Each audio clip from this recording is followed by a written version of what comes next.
Olá! Esse é o terceiro vídeo sobre uma série que está mergulhando um pouco na parte mais científica da prática de histórias. Nós já sabemos que fazer nada consome muita energia dos nossos cérebros. Esse conteúdo do inconsciente sendo processado, as elucubrações, as narrativas que fazemos, o engajamento das partes associativas do nosso cérebro, nossos sentidos, tudo isso não consome tanta energia à toa, ou porque é algo de menos importância para o nosso funcionamento. E como a proposta dessa série é falarmos um pouco mais sobre os avanços científicos no que tangem essa arte ancestral de contar histórias, nós vamos seguir falando sobre esses dois temas, cérebro e narrativas. Nós temos 86 bilhões de neurônios e cada um deles é complexo como uma cidade. O sinal flui entre eles numa velocidade de 120 metros por segundo.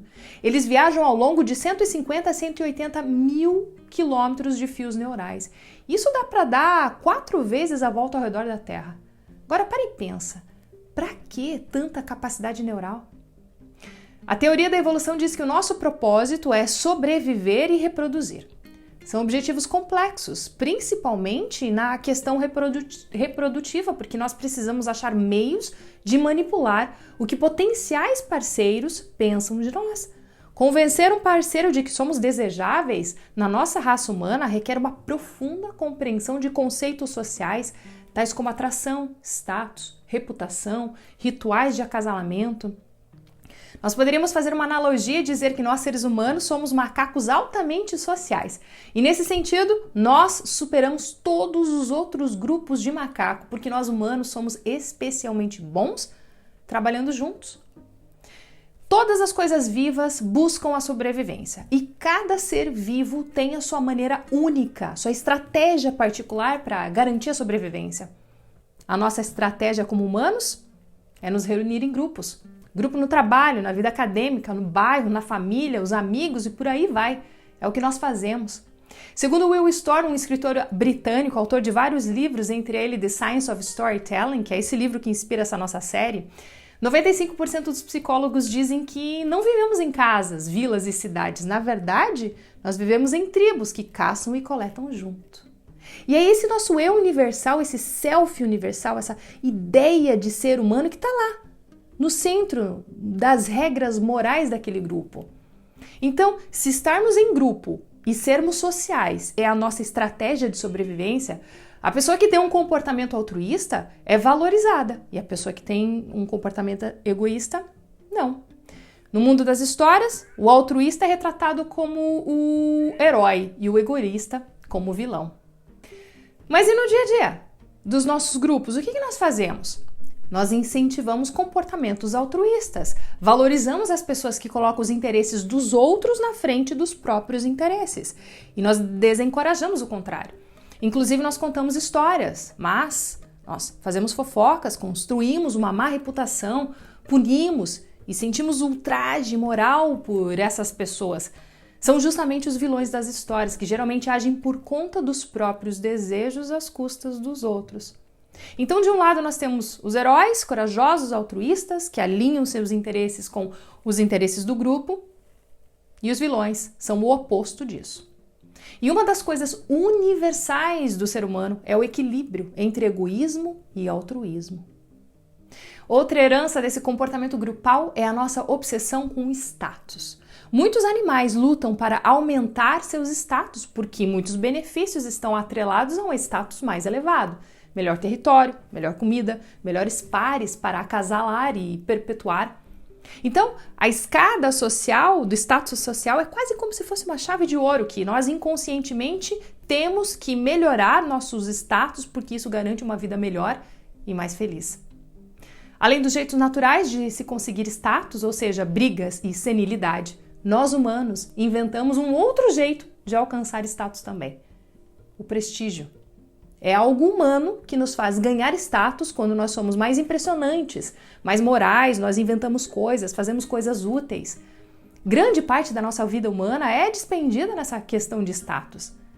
Então é essa história base que está lá quando a gente nasce como ser humano. Nós crescemos dentro desse paradigma. A neurociência diz que os nossos cérebros estabilizam a absorção de informação do grupo social na metade dos 20 anos. Nós não somos como as girafas, por exemplo, que nascem e já estão prontas. Não, nós temos uma infância estendida que leva tempo para que a gente se torne independente sem precisar de pais. Então, a pergunta que temos lá no início das nossas vidas é: quem que eu preciso ser nesse lugar aqui em particular para atingir o objetivo darwiniano de ganhar espaço e seguir em frente?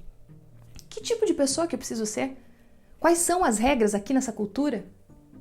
Então toda essa nossa capacidade neural, no final das contas, como seres sociais, grupais que somos, está ligado com precisar sobreviver e procriar, em busca de controle. A missão do nosso cérebro é controle, tem a ver com controle. E onde que entram as histórias aqui nessa missão em busca de controle? Bom, uma das coisas que as histórias nos proporcionam é mudança. O final das histórias todos nós sabemos. Nós vamos todos morrer e depois ninguém sabe de fato o que vai acontecer. Nós vamos morrer e toda mudança dessa vida vai cessar. Ok, esse é o final e a gente já sabe ele. Mas então qual que é o começo? Onde que começa uma história? Pelo começo, né? Então eu vou te contar o começo da minha história.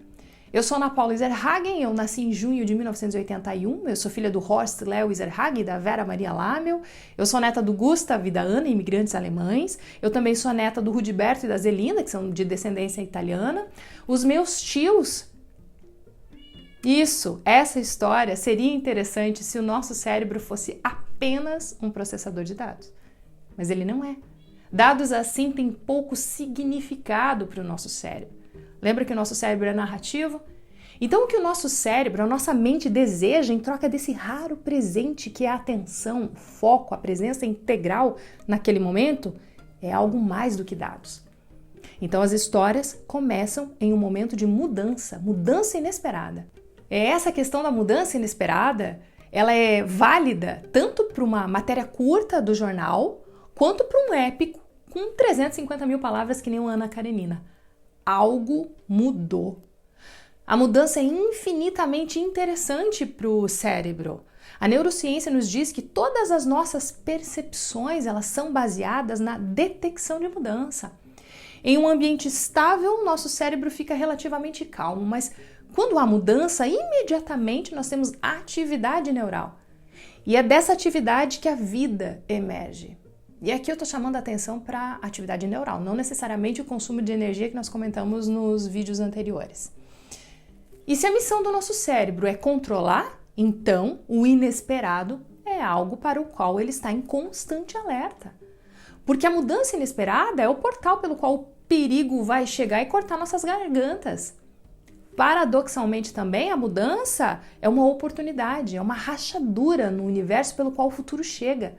Mudança é esperança, mudança é promessa. Mudanças inesperadas nos fazem curiosos. E é assim que a gente deve se sentir no começo de uma história. E é isso que os contadores de histórias fazem. Eles criam momentos de mudança inesperada que prende a atenção dos ouvintes, dos leitores ou dos espectadores. Agora, o nosso interesse não é apenas despertado pela mudança. Parte da missão de controle do nosso cérebro é entender com propriedade as coisas. Por isso que, principalmente quando a gente é criança, a gente faz muita pergunta. Porque nós humanos temos sede, uma sede extraordinária de conhecimento. E de novo, os contadores de histórias, quando contam histórias, eles estimulam esse instinto criando mundos. No entanto, eles não conseguem contar para o ouvinte ou para o leitor tudo sobre esse mundo, não tem nem como.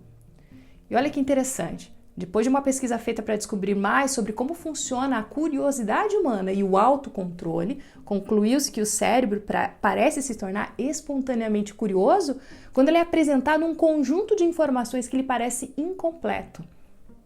Nós temos uma inclinação natural para preencher os espaços vazios de alguma informação.